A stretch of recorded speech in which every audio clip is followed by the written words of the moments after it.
Depois de alguns dias de troca de cheiros, podemos passar para a próxima etapa, os primeiros contatos visuais. Aqui você pode usar uma barreira, como um portão ou grade, que permita que os gatos se vejam, mas sem que tenham contato direto. Isso é essencial para evitar brigas.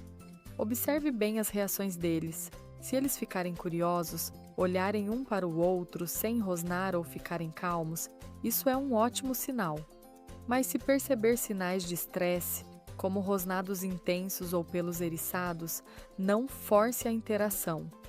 Volte à etapa anterior e dê mais tempo.